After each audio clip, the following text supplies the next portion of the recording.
Mr. Chairman, and for having today's hearing. And then let me just begin by saying that it's been a pleasure to lead this subcommittee with you these past couple of years, and I look forward to continue working with you on a number of important issues before this subcommittee next Congress. And one of those issues is ensuring that Americans have access to reliable broadband services.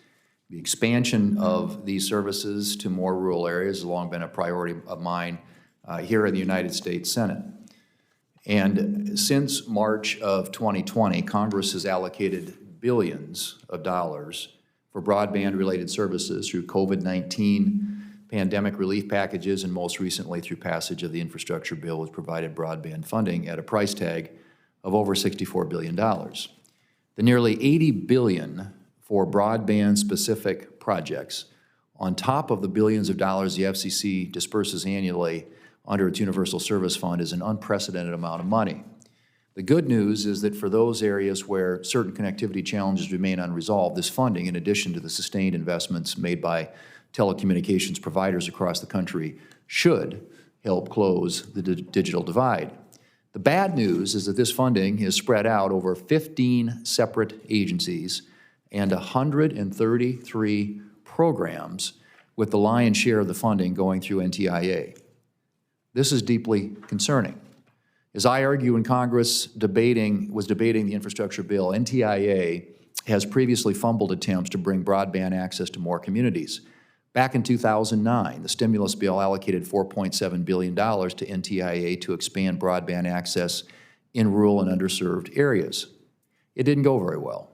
The agency struggled with implementation. There were serious issues with a number of the projects the agency approved. Other projects resulted in a significant amount of overbuilding, meaning that they resulted in the construction of additional broadband infrastructure in areas that already had access to reliable broadband at the taxpayer's expense. More recently, last year, NTIA called for volunteers to help determine how to allocate the $1.5 billion Congress provided NTIA for certain broadband programs.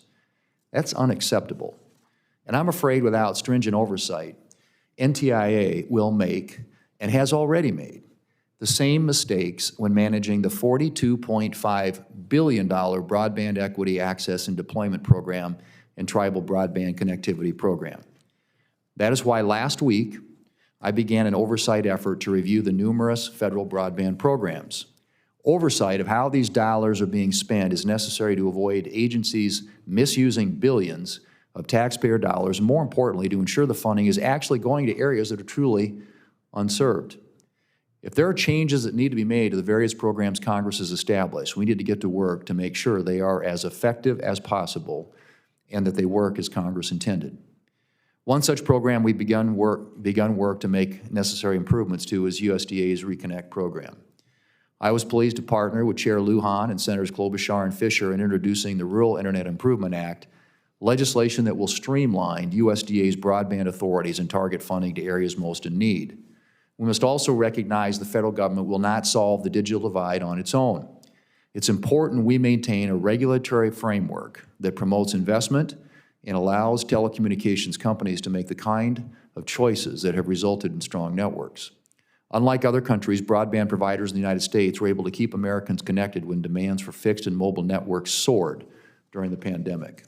This is largely because of the United States' light-touch regulatory approach to broadband policy, which has incentivized the private sector to make network reliability, affordability, and resiliency a priority. Finally, we must tackle permitting hurdles that delay the build-out of broadband infrastructure. My Mobile Now Act, which was signed into law in 2018, has been an effective tool in moving the federal government in the right direction, but I continue to hear concerns about unnecessary delays and costs associated with broadband permitting. The agencies processing permitting requests need to be held accountable if they're not meeting deadlines, which is why today I'm sending requests to several federal agencies on the steps that they've taken to implement Mobile Now's broadband siting mandates.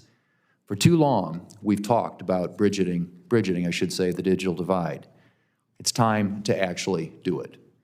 And the only way that happens is if this committee actually utilizes its important oversight responsibilities to ensure that agencies under its jurisdiction make smart, targeted investments that use taxpayer dollars responsibly. Anything short of that will result in government waste, leaving Americans still unconnected. I want to thank each of the witnesses for being here today, and I look forward to the discussion. Thank you, Mr. Chairman.